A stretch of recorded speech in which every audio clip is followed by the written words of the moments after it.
Good evening, everyone, and welcome. On behalf of the McCausland College of Arts and Sciences, I'm grateful you've joined us for this important conversation at a moment when questions about our constitutional principles and our national cohesion feel especially urgent. My name is Tommy Hodges, and I serve as Interim Dean of the McCausland College.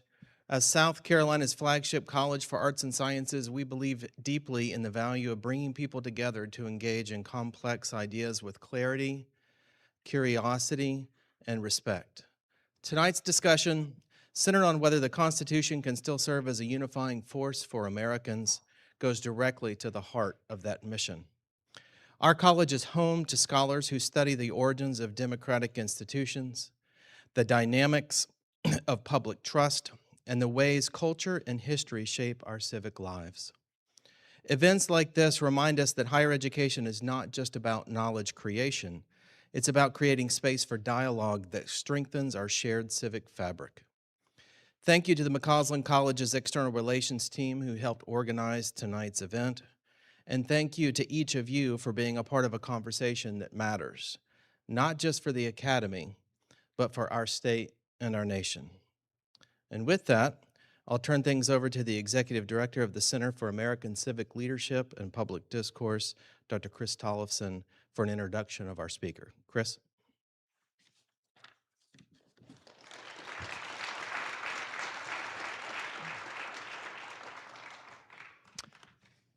Thank you very much. Friends, I'm grateful to you all for joining the South Carolina Center for American Civic Leadership and Public Discourse.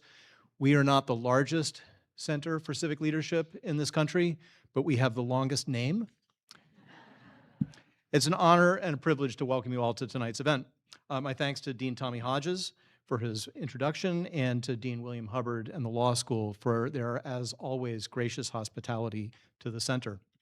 The Center for Civic Leadership aspires to expand fluency in the core ideals and values that have shaped American history, exploring themes such as ordered liberty, democratic self-governance, rule of law, justice, and unalienable rights.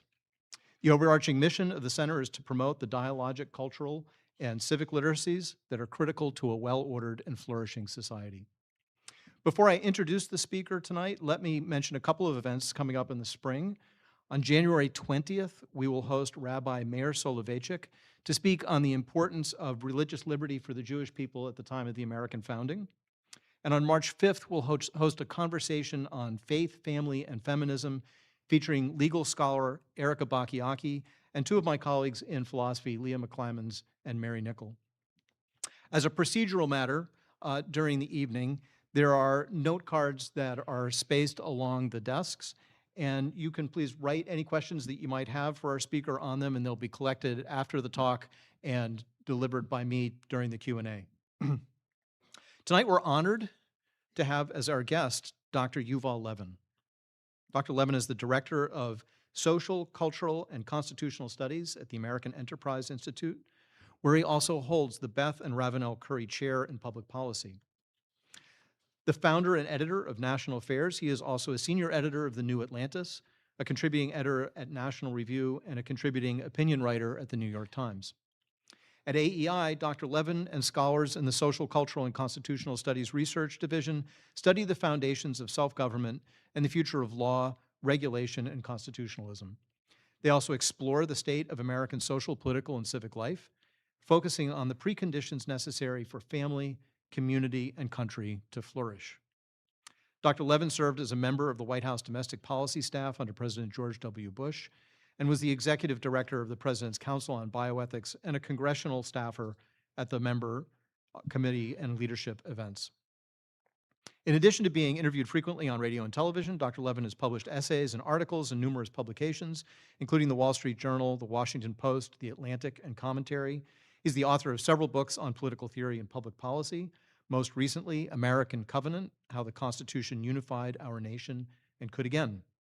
And I might just mention that members of our undergraduate student group, the Francis Lieber Undergraduate Forum, have been participating in two reading groups led by Brian Gentry of the college on Dr. Levin's book. And I'll take the opportunity to encourage any undergraduates who are present to sign up for the forum, which offers a number of curricular and extracurricular opportunities for its members. And at some point there will be a QR code that will take you, I believe, to the website where you can sign up for that forum. One other thing that I'll just mention very quickly, tomorrow at noon, Dr. Levin has been good enough to agree to meet with folks at All Good Books for a lunchtime discussion of some chapters from his book and some residual issues from the lecture. So if you're interested in that, Sam Bagg from the Department of Political Science is organizing that, and his hand, which is also attached to the rest of him, is right over there. And so I would encourage you to speak to him after tonight's talk.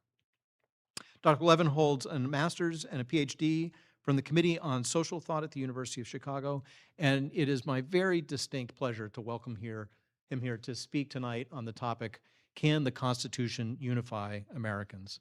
Yuval.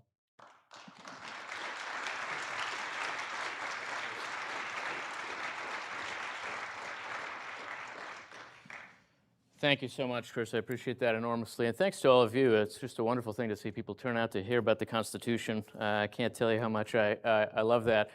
I've gotten to spend a bit of the day here, and I have to tell you also that the weather in South Carolina is an incredible recruitment tool. My God, this is not what it's like in November in Washington at all. There's a lot we could talk about in this moment when it comes to thinking about the American Constitution.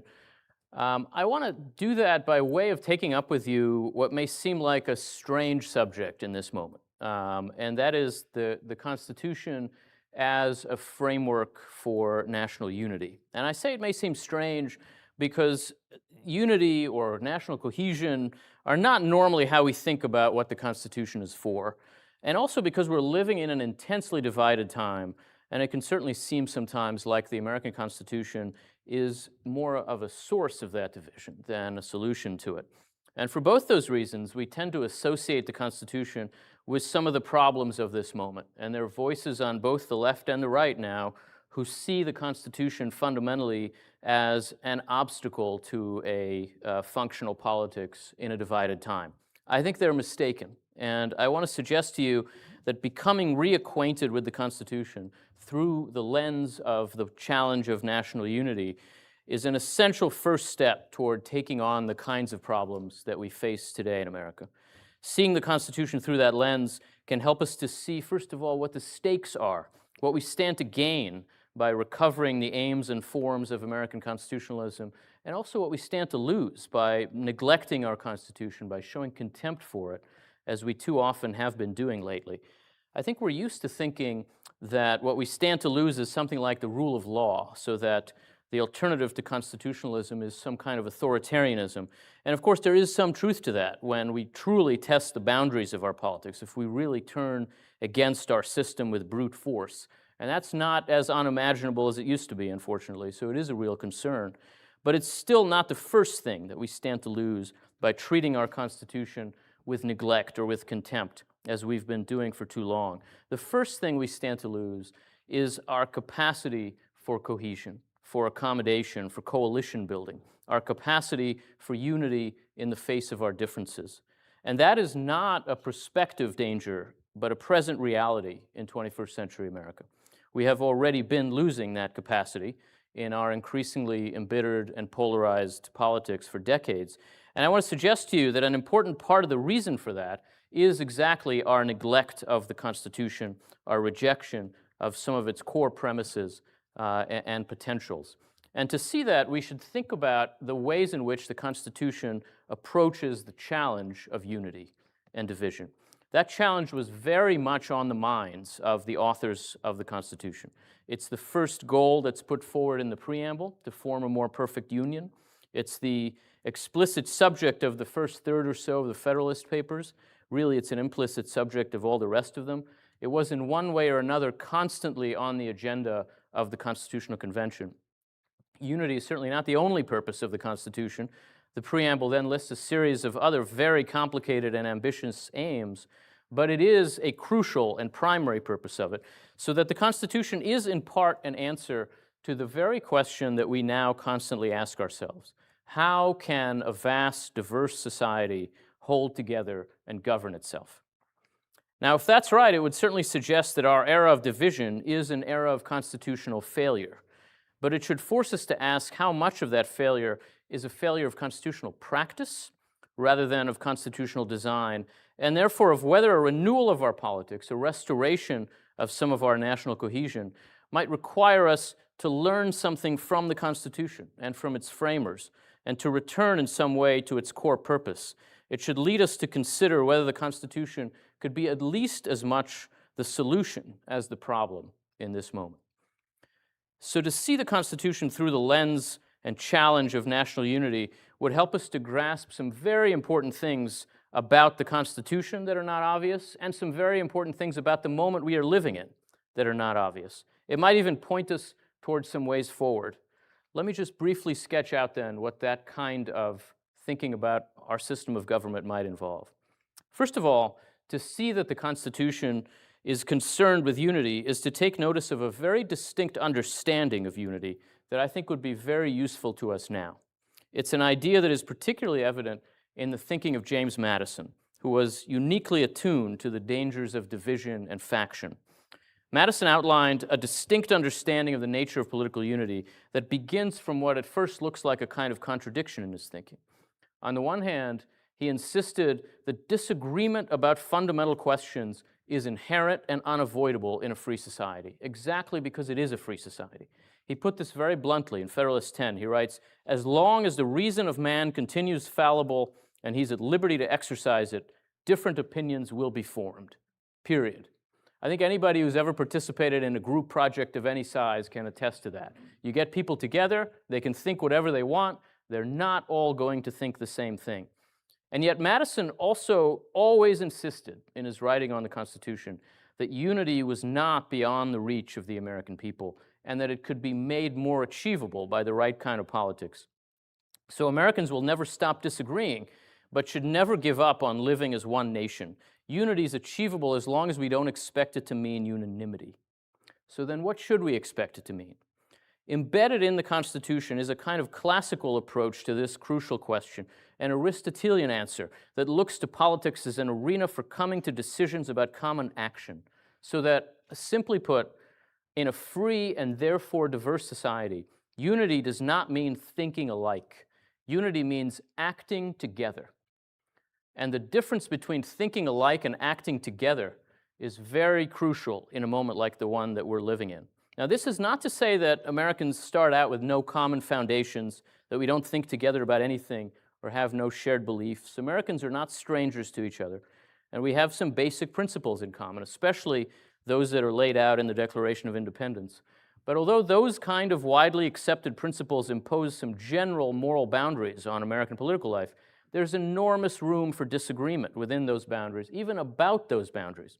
Our politics is unavoidably organized around these disagreements, and it requires us to find ways to act together without fully resolving them. But that formulation obviously invites a simple question. The question is just how? How are we supposed to act together when we don't think alike? And I would suggest to you that the United States Constitution is in large part intended to be a set of answers to that question. How can we act together when we don't think alike? A lot of what is most mysterious and frustrating to many Americans now about the Constitution is a function of its being an answer to that question. And a lot of the dysfunction of our contemporary political culture is a consequence of failures of constitutional practice on all sides that stand in the way of putting the Constitution's very particular answer to that kind of question into effect. The Constitution's answer is not simple-minded. There are simple-minded ways to answer that question. You could say you act together when you don't think alike by just taking a vote and doing whatever the majority wants. That's not crazy. But that kind of answer would obviously endanger the rights of minorities and individuals in our society. And precisely because we do agree that all of us are created equal, and because we've lived a national history that too often has trampled over that fundamental truth, Americans know that although majority rule is an absolutely essential principle of legitimacy, it sometimes can also be a principle of oppression and despotism. Our Constitution looks to help us act together when we don't think alike, while also balancing majority rule and minority rights. That is not a simple task, and so ours is not a simple system of government. It looks to broaden majorities before empowering them, to restrain majorities while ultimately relying on them, It deals with these kinds of tensions, even contradictions, by seeking a dynamic balance between competing pressures over and over. That is its strength, but it's also why the Constitution frustrates us so often. Acting together when we don't think alike requires creating some space for competing approaches to coexist.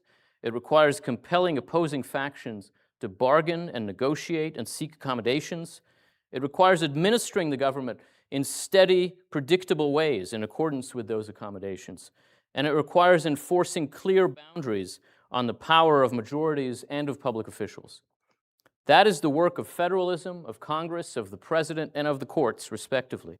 And it all requires a citizenry that is reasonably well formed in some core Republican virtues by the very experience of acting together when we don't think alike. Looking at the parts of the Constitution through the lens of this distinct understanding of unity could help us see each of those parts in a different light than we usually tend to. And so let me quickly suggest to you what they might look like in that light. To begin with, we might avoid a common misunderstanding of American federalism. We tend to view federalism now through the lens of decentralization or subsidiarity. So we think of the states and the national government as layered over each other.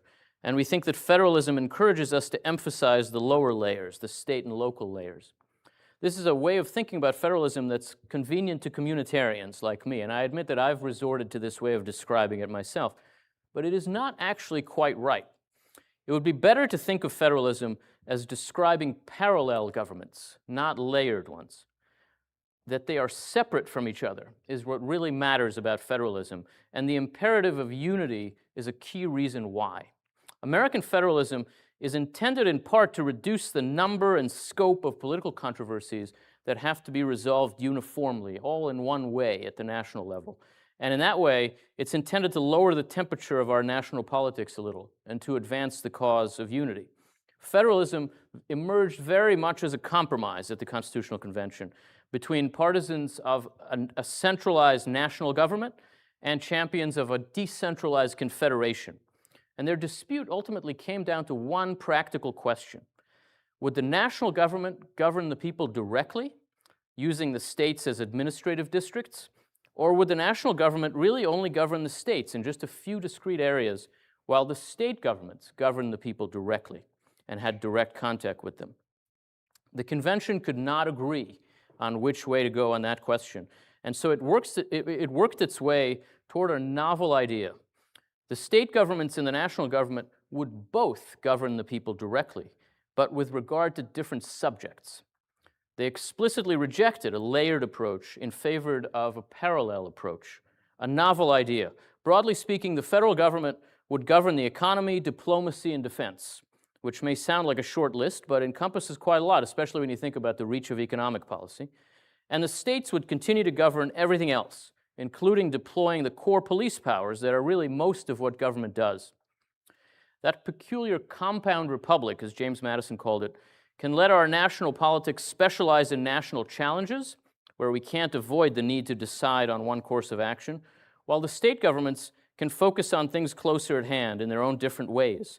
It allows for a diversity of governing approaches to coexist at the same time, even to compete with each other, without having to be resolved into one single national approach in most arenas. This has obviously never been a simple matter. And in particular, the decision to leave the question of slavery and race up to the states proved to be both wrong and untenable, to put it very mildly, and ultimately had to be reversed on the battlefield for the sake of both union and justice.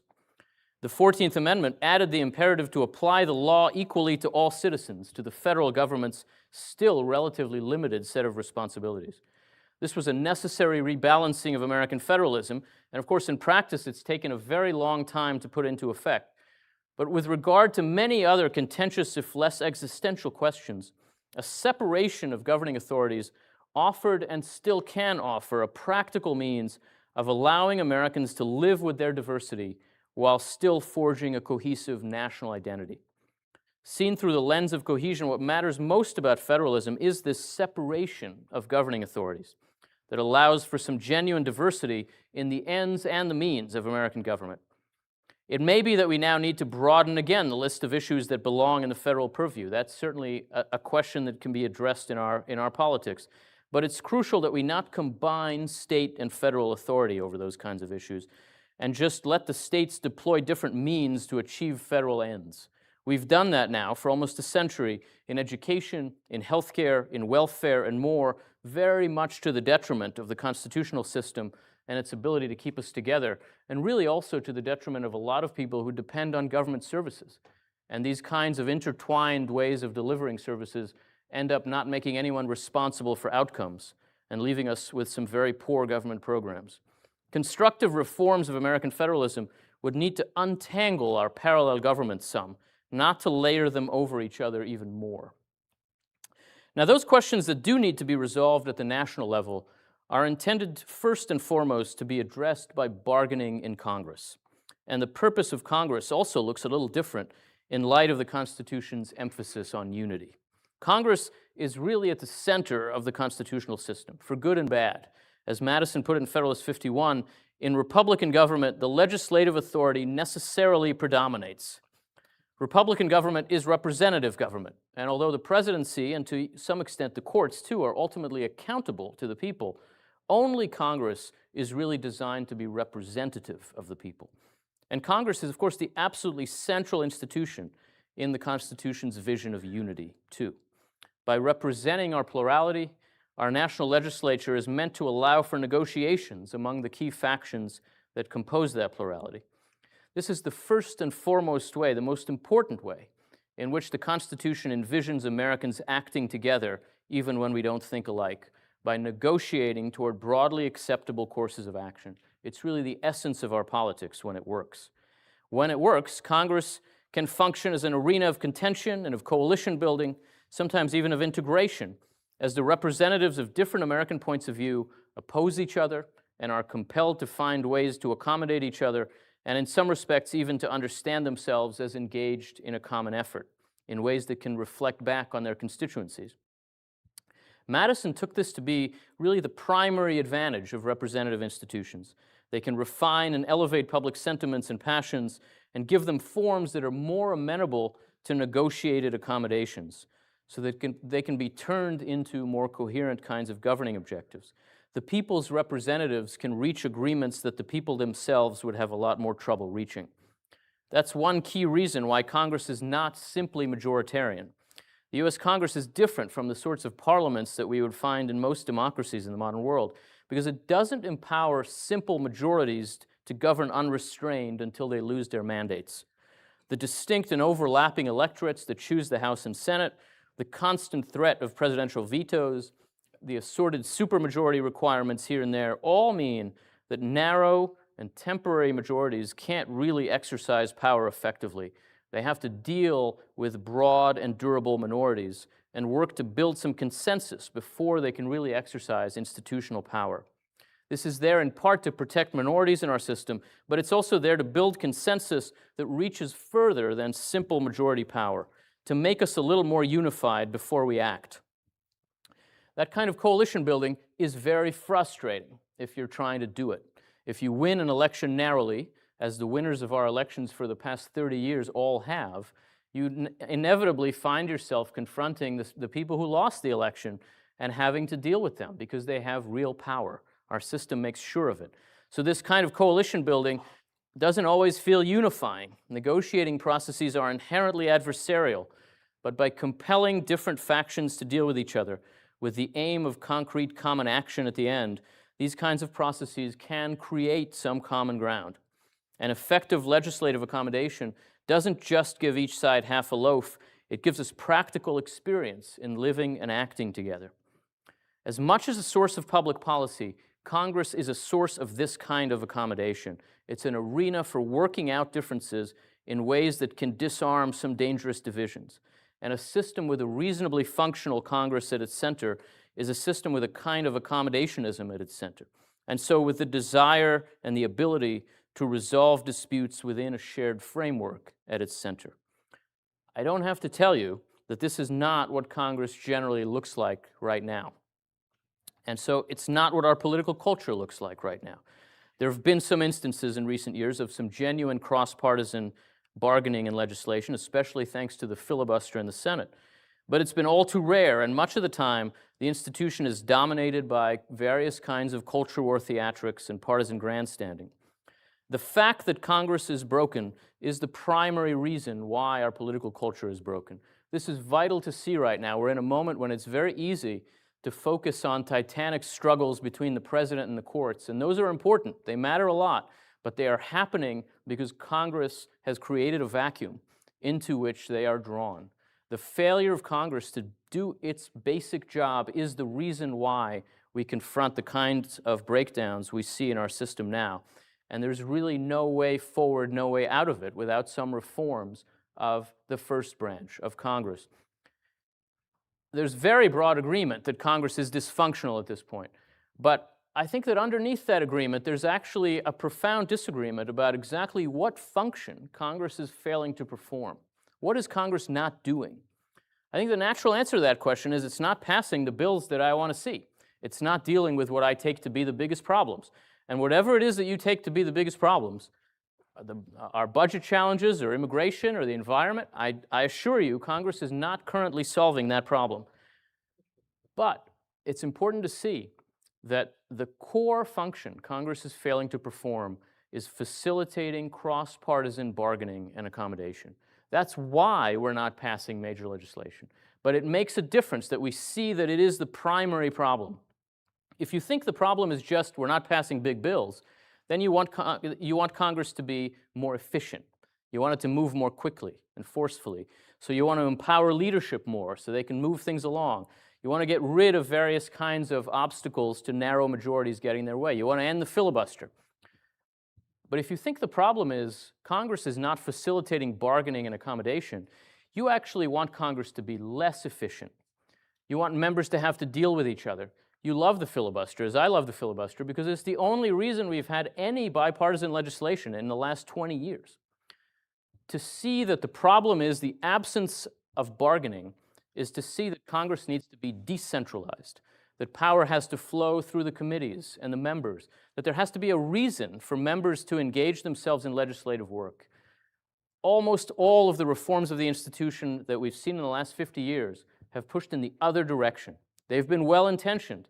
They've even been meant to strengthen Congress, but they have badly weakened the institution. And it's important to see that reforms of it from here on forward have to take seriously the need to allow members to be legislators. Seeing that more clearly could help us grasp how improving our practice of constitutionalism could not only help our government govern better, but also build greater solidarity in our society. Now, the task of turning Congress's negotiated frameworks into functional administration falls to the President of the United States. But the President's role in facilitating greater national unity is also not quite what it's often perceived to be. Critics of the Constitution who are dissatisfied with how inefficient policymaking by bargaining and accommodation can often be look to the President to act more decisively on behalf of the nation. Some also insist that because the President is the only official elected by a national constituency, the President is also the figure who's most representative of the public as a whole. But this is totally at odds with how the framers of the Constitution understood the office of the President. And I think it's also at odds with how we should understand it now. The presidency is a unitary institution, and so it can't be a venue for accommodation and for bargaining. It's a locus of action, intended both to execute the laws and to respond to demanding practical problems on behalf of the nation in real time. The President acts in the present tense. Congress acts in the future tense. The courts act in the past tense. And it's important for us to see why. The President is the one individual capable of deciding on the nature of action in real time. He's the one who gets the 3 a.m. phone call. But it is not his role to create the legal frameworks within which our government has to act. And the framers generally did not view the presidency as a representative institution. The chief executive is elected in order to keep him accountable.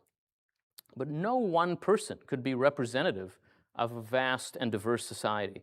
To imagine that a single individual could hold us together by embodying our unity is actually to assume away our diversity, to suggest that we're already unified, we're just not adequately represented.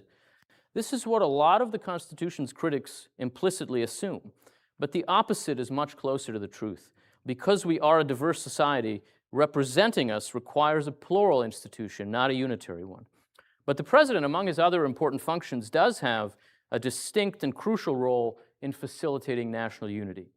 He's meant to do this especially by providing a stable backdrop for our national life. Stability, consistency, predictability, what Alexander Hamilton called steady administration. Imagine that for a moment. Steady administration forms the executive's distinct and crucial contribution to the unity of our society. Stability is really essential to social peace and unity. Without it, it's very hard for people to feel secure, to make plans, to take risks, to engage with each other across lines of difference. And unsteadiness in government makes it impossible for anybody to really be a faithful, law-abiding citizen. And it is the president, because of his capacity for unitary action and direction, who really bears the greatest responsibility to act with steadiness, to avoid sharp changes of direction, reversals of course, even his predecessor's course, and to keep our government stable and secure. Now, steadiness is not stasis. The president is expected to give a steady direction to our politics, even to some extent to Congress's work, to set general priorities, to propose some legislative measures, to veto some that he disapproves of. But in doing all of that, his chief purpose beyond the defense of the nation is to turn Congress's negotiated frameworks into steady and consistent administration. The framers' emphasis on that particular point is totally unmistakable and very striking, read from the 21st century.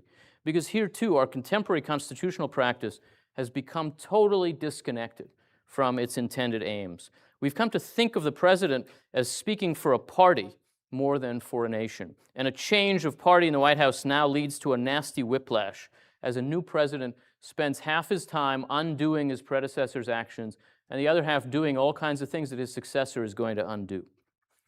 This obviously undermines the work of steady administration, but it's actually at least as harmful to the capacity of our society for unity and for civic peace. It vastly increases the stakes of presidential elections because the basic direction of American government is set by presidential elections now, which is absolutely not the intended purpose of the presidency.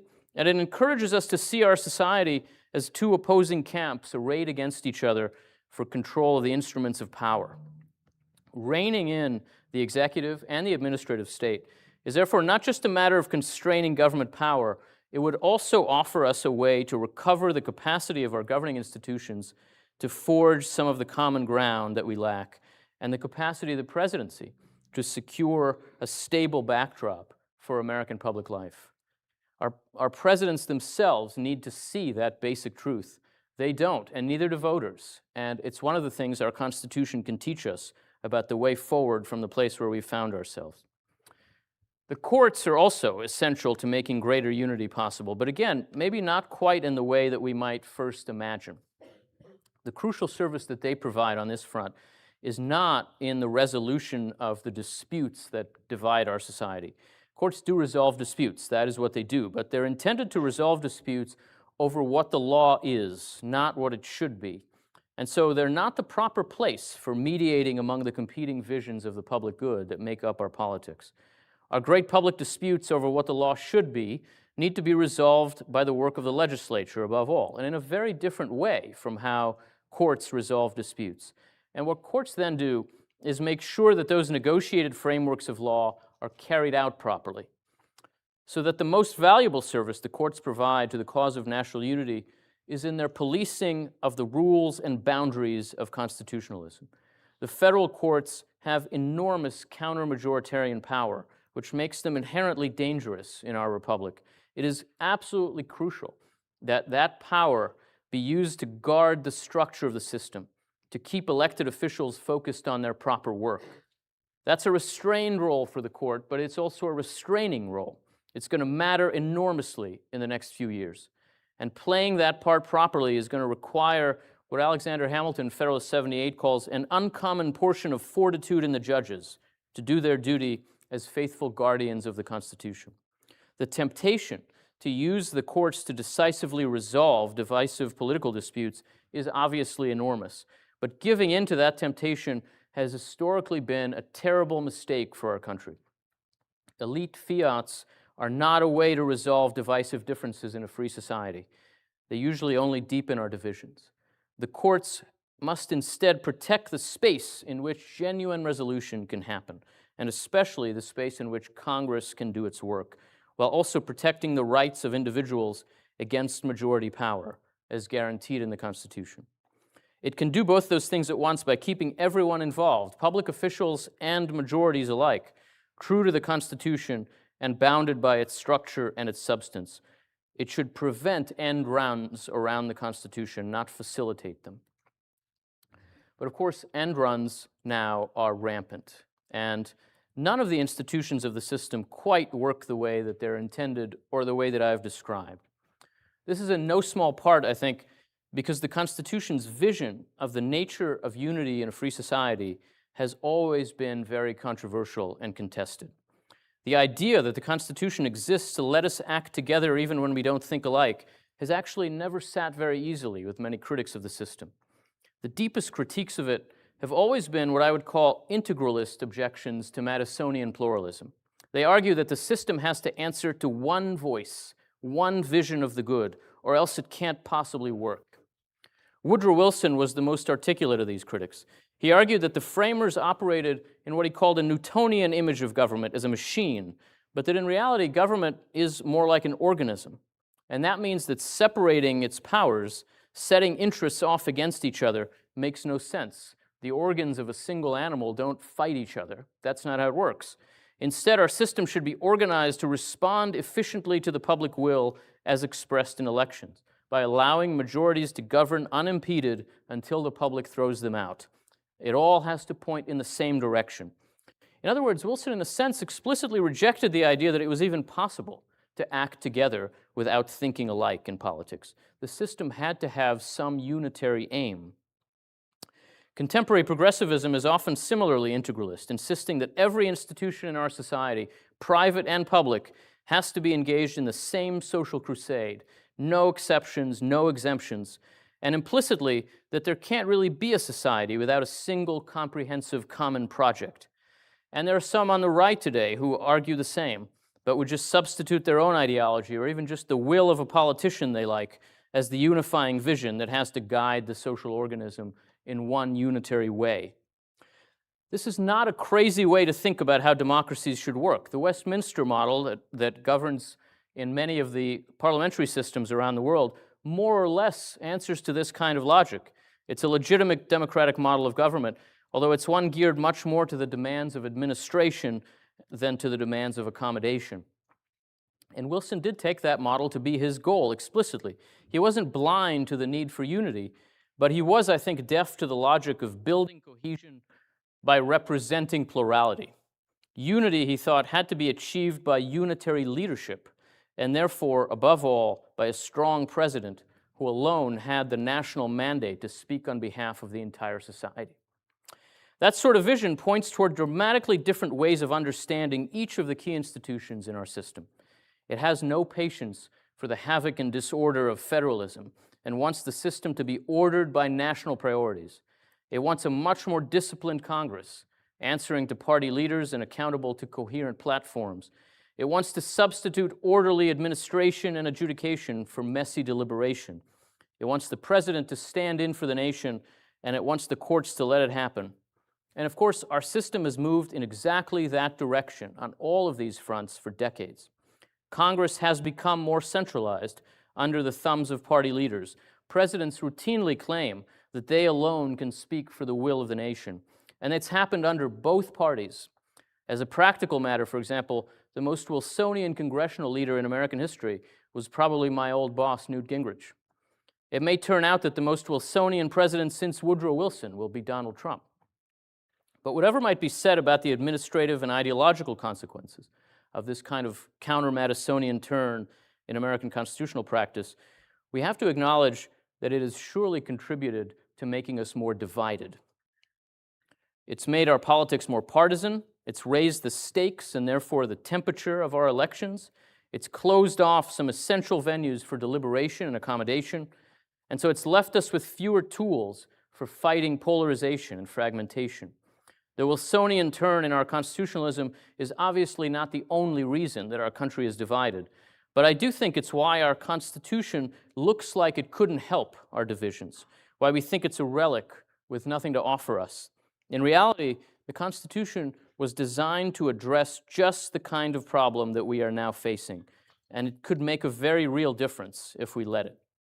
By better grasping the presumptions and the ambitions that underlie the Madisonian system, we could see that in our divided moment, the Constitution is much less the problem than the solution, or at least that we need to let the logic of the system better inform our practice of constitutionalism and our reforms of institutions. But ultimately, and this is where I'll close, there's an even more fundamental reason why the Wilsonian critique of American constitutionalism doesn't make sense as a solution to the problems we have now. That critique, in its various forms, generally argues for a simpler majoritarianism. It suggests that our system is standing in the way of change the public wants. And so it implies that our divisions are just illusions, that we're actually fairly unified, but denied what we want by a system that's geared to frustrate us. There have been times in our history when something like that may have been true, when the deliberate recalcitrance of the Constitution has been our key problem, when large majorities of Americans expressed a clear set of desires for an extended period of time, but were denied what they sought by the rigidity of our system of government. There have been other times, though, when strife and discord in our society have been our biggest problems, when Americans were bitterly divided and viewed each other as enemies more than friends, and so have been unable to form clear, durable political aspirations beyond getting rid of the other party. And we are plainly living in one of those latter moments now. There is no broad and durable American majority advancing a coherent agenda that's being obstructed by our constitutional system. Simple majoritarianism just wouldn't be useful when there aren't clear majorities for much at all. Rather, our politics overflows with partisan bile, and each of our major parties now views the other party as the country's biggest problem. Our problem is not that we are not expressing our broadly shared aspirations in public policy, but that we are not forming broadly shared aspirations. There is almost nothing that you could get 60% of Americans to agree about on any issue in this moment. That's what we need help with from our system of government. We need help finding ways to act together when we don't think alike, to form coalitions toward practical actions addressed to practical problems despite continuing differences. That suggests that we will need to choose to prioritize cohesion, coalition building, and the forging of trust. And to do that, we should begin by recognizing that these are among the original aims of the American Constitution, and that today's intense disunity has been driven in part by our broken constitutional practice, which has undermined the means by which these ends are meant to be pursued in our system. To recover those means and better pursue those ends, we'll need to recover the understanding of unity that undergirds the American Constitution, to grasp its appeal and its truth, to think about reforms of our institutions in its light. Rather than rush to reshape our institutions in the mold of our worst contemporary civic vices, we should let the structure of our institutions teach us something about what it is we're doing wrong, and should then think about how we might reform those institutions to better achieve their own highest aims. That aspiration suggests not only an agenda for reform, but a particular spirit in which to approach that work. Citizens who want to see our society grow stronger should approach its institutions in a spirit of repair, informed by a sense of what is missing and has gone wrong, but also inspired by a sense of what's good in what we have and what could serve us well.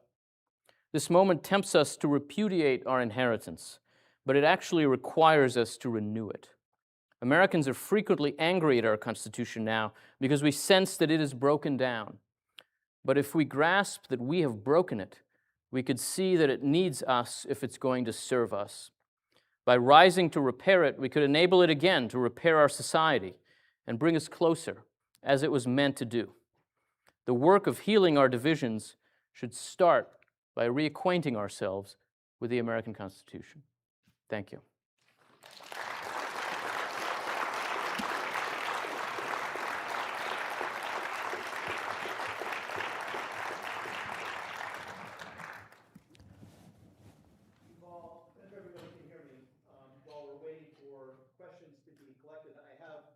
actually a list of questions from the students to the reading groups who are reading your book. So Great. They seem to be on point. Let me just start off with one of these. Okay.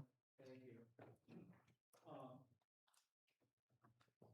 Given the increased reliance of both parties on executive power, is it politically feasible to make the executive power more limited or administrative? Would a president who proposes a more limited approach that relies more on Congress face repercussions from those who expect the presidency to deliver certain policy victories? Yeah, thank you. It's a wonderful question, and it gets at what I think you always have to think about when you approach the challenge of political reform, which is the incentives that confront policymakers, right? Why would they do the better thing and not the worst thing? There needs to be a reason. They're ambitious people. They're going to do what it takes to succeed, and in a sense, what it takes to succeed is defined by the political system. It's a question that voters answer. I do think, though, that there are a couple of factors that might give us some hope for believing it could be possible that the presidency can be restrained. First of all, the challenge we face, as I suggested in the talk, is less that the presidency is too strong, though it is, than that Congress is too weak. And persuading members of Congress that their institution should be stronger is more imaginable than persuading presidents that they should make themselves weaker. Congress has the power to restrain the president. We have seen that many times in American history. We've seen it especially in the wake of very strong, maybe excessively strong presidencies. There have been periods after those presidencies, after Andrew Jackson's presidency, after Woodrow Wilson's, after Franklin Roosevelt's, when Congress has, in fact, reasserted itself. Think of the years after FDR. Franklin Roosevelt, whatever you think of what he did, and a lot of what he did was necessary, and a lot of what he did was good. Franklin Roosevelt used presidential power to very great excess, and in some ways that we would surely find to be way beyond the bounds of acceptable presidential power now. Roosevelt put Americans in concentration camps. There's no way around it. He abused administrative power in very fundamental ways. He essentially understood himself as president for life. He died of natural causes in his fourth term. A year and a half after he died, but he was still very popular, and it's important to say he was always popular. A year and a half after he died, Congress sent the states a constitutional amendment to limit the president to 2 terms. How in the world did that happen? It happened in a Congress that loved Franklin Roosevelt. It happened in a country that loved Franklin Roosevelt. But there was a willingness to say, this isn't about him. This is about whether we should allow this office to have this kind of power. And Congress did a lot more than that. The Administrative Procedure Act of 1946 was passed in 1946 for a reason. It was a response to FDR's excesses. The entire system of congressional oversight was created in that year, 1946. That kind of reaction is imaginable in an institution that takes itself seriously and has real ambition. It happened in a way that didn't require the Democrats in Congress then to say Franklin Roosevelt was terrible. They didn't think he was, and they weren't going to say it, even if they did. But they understood that as a matter of institutional reform, there was a need for the institution to reassert itself. There is clearly such a need now. And the question of whether we can get members in today's political culture to think that way is a very real question. It's a hard question. But I would tell you that I had myself the experience of being involved in efforts to revise the Electoral Count Act in 2021 and 22, which was done in very much the same way. It passed in a bipartisan way without Republicans being made to say that they were worried about Donald Trump. No one talked about Donald Trump in the internal discussions there, but everybody understood what they were doing. And they did, in fact, revise the Electoral Count Act in a way that could help avoid some of what happened after the 2020 election. Could that happen on a larger scale? It's possible. It's not the easiest thing to imagine. I will say one more thing quickly. Our presidents also need to understand that their strength depends on whether they advance legislation through Congress. Our current president does not think that's true, and he's deeply mistaken. He doesn't want to pass things through Congress, has no legislative agenda. Some of our other modern presidents have tried sometimes, but they haven't seen their power as fundamentally dependent on their ability to advance legislation. But the fact is, administrative action is temporary. It gets reversed. It's easily undone. It's seen by everyone involved as temporary. When we think of our powerful presidents, we think of what they did legislatively. We think of Lyndon Johnson, we think of the Great Society. Well, that was law. Franklin Roosevelt and the New Deal, that was legislation. You think of our modern presidents, think of Ronald Reagan and the defense buildup, or the tax bill, Barack Obama and healthcare, legislation. Tell me what they did administratively. It's a lot harder to remember. These are not ultimately what make presidents great. Think about what did Donald Trump achieve in his first term? Beyond judges and foreign policy, I think there'd be a lot of silence in the room. And it's not because he didn't do much. He did a lot, but it was all gone within a year, and it will be again. And so I think our presidents really do need to remember that their own legacy, their own capacity to make a difference depends on recognizing that Congress is how things happen. That's how durable policy is made in the American system. There's no doubt that our presidents have forgotten that. And again, for the sake of their own ambition, it wouldn't hurt them to remember it. Yuval, I have a question about something that is very timely. What impact, if any, has partisan gerrymandering had on the efficacy of Congress as a governing institution? Yeah, I think that if you had asked me this question 10 or 15 years ago, I would have answered it very differently than I would now. It seemed for a time like the corruption of our political culture was focused in the House of Representatives. And so there was a lot of reason to ask, what's different about the House? And there are a lot of things different about the House. It's closest to the people. It's most responsive to political activists. But also, that's where gerrymandering happens, right? There's no gerrymandering in the Senate. You don't change the state lines. Every state gets 2 senators. But in the last 15 years, we've seen that the core transformation of our political culture isn't really about the House. And it's not just happening in the House. The Senate now functions a lot like the House. And our presidents also drive a lot of the same kinds of political cultural trends.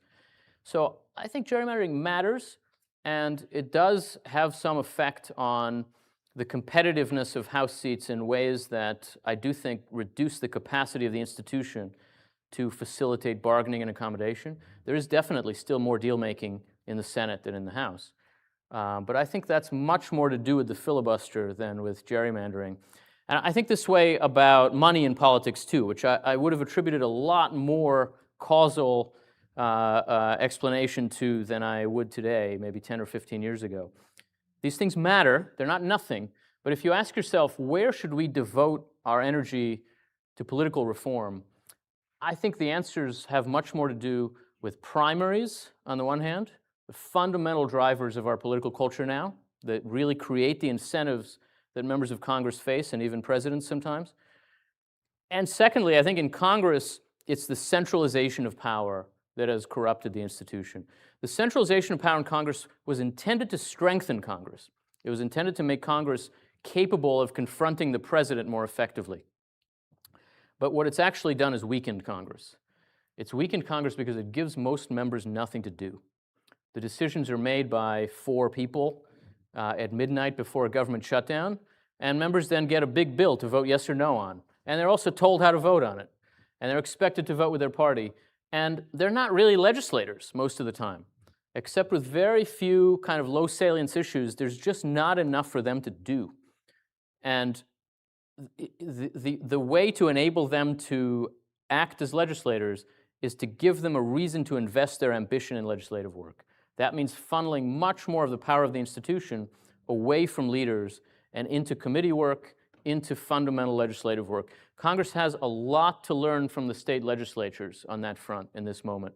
And I think in general, we're at a moment in American history, and we've had periods like this, where the state legislatures are much more functional than Congress. And the national legislature could really learn something by looking at home. That I suspect was written by a philosophy major because it's such a good question. Sorry. No, I should. No bias. I retract that. How does your view of human nature influence how you read the Constitution? And how might disagreements about human nature, including some disagreements that can be traced back to the founders, especially Jefferson, Adams, and Hamilton, affect both the Constitution, how it was written, and how it's interpreted today? Yeah, thank you. There's no doubt that my own view of human nature affects how I think about politics. I'm a conservative, and the reason for that has to do with my sense that human beings are fallen and prone to vice and sin and need to be formed in order to be capable of freedom.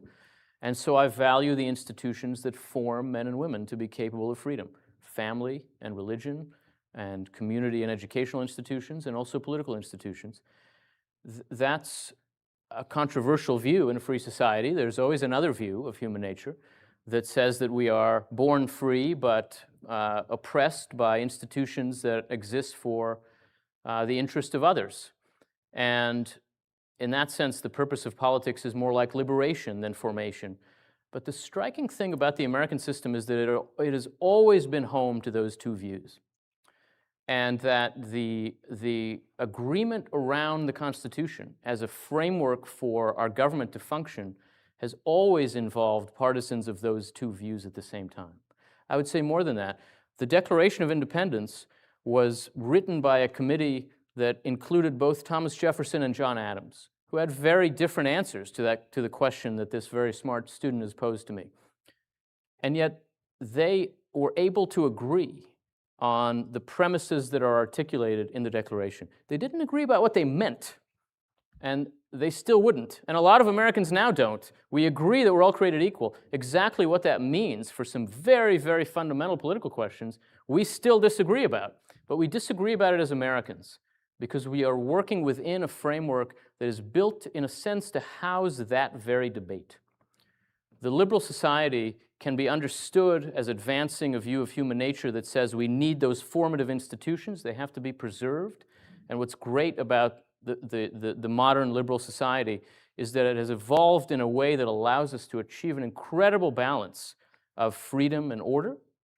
You can also understand the same liberal society as arising out of a much more radical view of the purpose of politics that broke from the political traditions that preceded it and enabled a politics of egalitarianism. Those views are both partially right. They're partially correct descriptions of the same society, our society. And what that society does in its politics is have a debate between those views. Now, I think one of them is right and the other is wrong. And so I'm on one side of that debate, but our system is meant to house that debate. And I do think that it is absolutely possible to be a constitutionalist and to be an American, fully committed to the ideals of our founding and of our society, and disagree about a question even as fundamental as that. There are times when that disagreement poses very, very difficult challenges to our society. Sometimes they really can't be resolved as political questions. But a lot of the time, our politics is meant to let us live together despite that disagreement. And, you know, I'm inclined to say, as one inclined to think philosophically myself, that this doesn't really work in theory. And it may be true that America doesn't really work in theory, but it works pretty well in practice. And it's worked pretty well in practice for 250 years. So it may be that we need some better theories, but I think we have a pretty great system. Handful of questions here that ask variations on the theme of the loss of constitutional literacy and what needs to be done to regain constitutional literacy. Yeah. It's a very hard question to answer because anytime you think about a question of what needs to be done, you have to ask yourself, what is the intersection between what would matter and what I can do? And that intersection is a very narrow place. There's a lot that could be done that I have no idea how to do. I don't know how to change the culture. I don't know how to make people interested in the Constitution. There are a lot of things that I can do that wouldn't really make a difference. There are very few things that each of us can do that would make a difference, but there are. For me, because I'm in the business of writing books, one of them is to write a book like this and go to a place like this and talk to people like you. And that's one way to think about how to address the challenge. I think that for those of you who teach at a university like this great university, another way is to think about how to advance the cause of civic formation education. That's what this new center does, and I think it's a tremendously important project and a tremendously important step forward. And I think in some ways for all of us, there's some room to make some more time and space in our lives to better understand our system of government. Not everybody's going to be interested in that, but if you have any room for it, try to expand that room and fill that space with real knowledge, with understanding of what our system requires of us. I don't think that we should overestimate how much civic knowledge Americans ever did have. We shouldn't walk around with some golden age in our mind where everybody understood the Constitution, in the 19th century. I think fewer Americans understood the Constitution in the 19th century than do now. Many fewer could read, for one thing, or had any education. And there are surely ways in which we are better educated civically now than we used to be. There are also surely ways in which we are worse. And I think that means we've got to think about where the problems are and do what we can to address them. It's a very mundane answer, but civic education is the way to address the lack of civic education. And there's something all of us can do on that front, wherever we happen to stand. Do you think that it's possible for the United States to outgrow its current constitution? What would be the circumstances in which you think that a new constitutional convention might be justified? Well, I mean, look, anything is possible, so certainly I wouldn't want to say it's not possible, but I do think that our Constitution is much more durable and capable of seeing us through trouble than we tend to imagine. Americans have always understood ourselves as living on the brink of the abyss. Always. From the very first generation of Americans, our sense has been, how's this thing going to last? In every generation after the founding, you find people saying, well, they did that in the past, but we can't do that. Look at us. Look at these people. That's just how we are, and we always think that we're on the verge of losing it all. Our national anthem, unlike most countries, is not a song about the glory of our country or the beauty of our country. It's a song about barely surviving the night. The flag was still there. That's our great accomplishment. And it is our great accomplishment. The flag is still there. This is a country that is very hard to explain in theory, as I suggested. And so the fact that we can keep doing this really is surprising. But we are not a young nation. Americans like to think of ourselves as young and new, and Europe is the old one. But politically speaking, we are more or less the oldest polity in the world today. Only the British can say that they have institutions with the same names as the ones they had in 1800. And none of those institutions do what they did in 1800. But we actually have the same regime that we had in 1800. Everybody else has been through revolutions and conquest and whatever you can imagine. The American system is extremely durable. And there are certainly people in our politics who look at the age of our system and see it as a bad thing, right? It's a relic. I look at the age of our system and think, this is a system that can get us through a lot of trouble. It has been through very hard times, much harder than our moment. And it has had ways of shifting its weight without losing its balance, exactly because it is as complicated as it is. So I have no doubt that it can get us through the moment we're in now. I think there are very real challenges in this moment, but they're not as great as those that some prior generations of Americans have faced and made it through.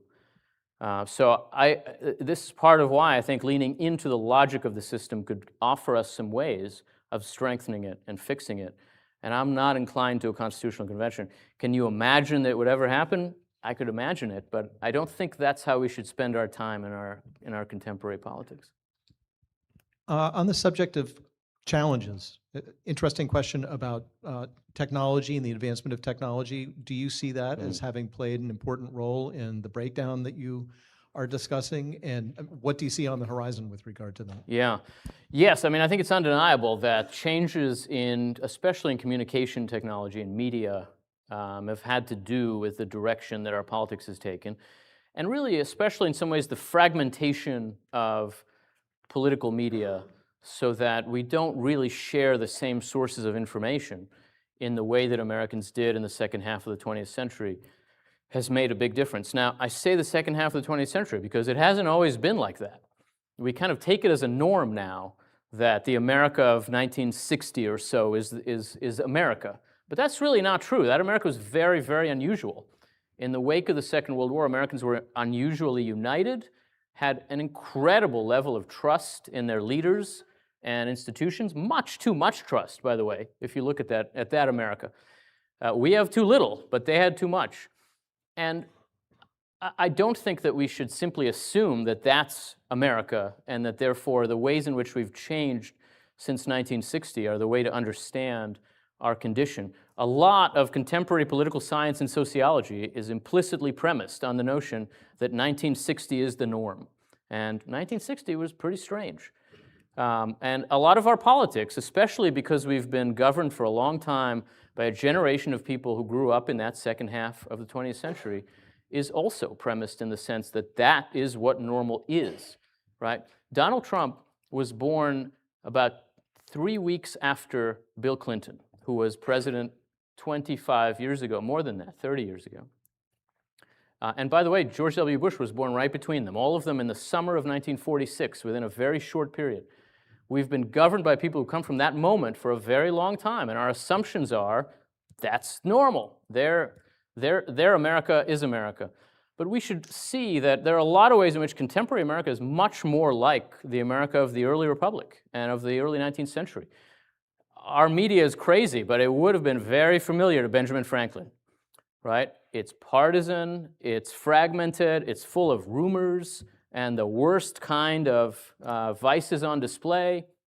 That was his business. That's what he knew how to do, and that was how Americans got their information at the end of the 18th century.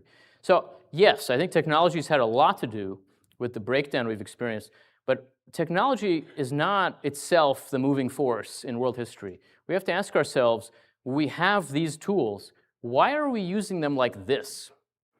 That's the problem. And it is the fact that we are inclined to this fragmentation, that we are inclined to take the enormous power of the internet and social media and use it in this way that really requires explanation. And I think that's a deeper question of political culture.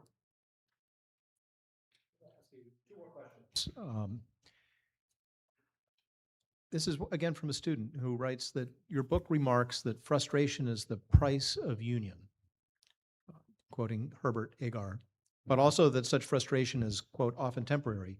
But, the student notes, some changes in American society have taken decades, even lifetimes, which tries the patience of those whose civil rights were frustrated. Yeah. How can we improve our focus on constitutional processes when some view such slow progress as antithetical to the rights promised in the Declaration of Independence? Yeah, I think this is the question to ask about the American Constitution. It forces us to slow political change, and sometimes we take political change to be absolutely vital to fundamental justice. And so how can we put up with the slow pace of change that our system insists on? I think the question to ask when thinking about political reform is compared to what? What is the alternative to change that works by building consensus before empowering transformation to happen? And the trouble is that the alternative is very often social breakdown. Because without consensus, dramatic change is uncertain and unsustainable too often. It drives backlash, it creates opposing majorities, it gets reversed and pushed and pulled, and change that happens more slowly because it happens through the building of more consensus tends to be more durable. Now, these are all tendencies. None of this is a perfect formula for advancing essential social change. But I do think that if you think about some of the ways that essential social change has happened in the last 100 years in American political life, the fact that it has taken a while, the fact that it was done through legislation, has meant that it has been more durable.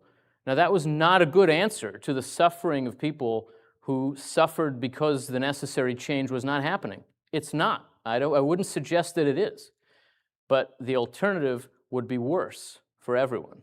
And so I do think that ultimately politics is all about trade-offs. And we have to ask ourselves, how can our society change for the better in ways that might endure, in ways that might be understood to be legitimate by as broad a section of our society as possible? There's no perfect answer to that question. All the answers are unsatisfying. But I do think that our Constitution offers a good answer. What virtues do you think are essential to maintaining this orientation towards the Constitution and towards our national future what would you encourage for those of us here who are listening to you? Yeah, well, first of all, these are great questions, and they're all from students, and that really reflects well on. Oh, that one's yours. Never mind. That's a terrible question. No, I really love that question, and you know, I think what's really striking when you think about this subject, in light of the thinking and writing of the generation of American founders, is that they tended to talk about virtue in the singular, not the plural. That is, not virtues as a kind of list of good habits we should be in, but virtue. And that forces you to ask, what is that? What do they mean by virtue? There's not a simple answer to that question in their writing, and I think there's not a simple answer to that question at all. But I would say, in trying to reflect on that question, in the constitutional thinking of the early American Republic, I've come to think that virtue means the strength to play your part. That we all have different roles, in a sense, assigned to us by the institutions that we belong to in society. And the question is, do we have the strength to play those parts when it's hard? Sometimes it's very easy because the parts we have give us power or give us some kind of advantage, some kind of privilege, and so we're very happy to make use of it. But those same roles also make demands on us. They come with responsibilities and with constraints. And I don't just mean in politics. The roles we have throughout our lives. The role of a parent comes with a lot of great advantages, but there are some hard demands, right? And we have those roles in our religious lives, in our professional lives, and also in our political lives.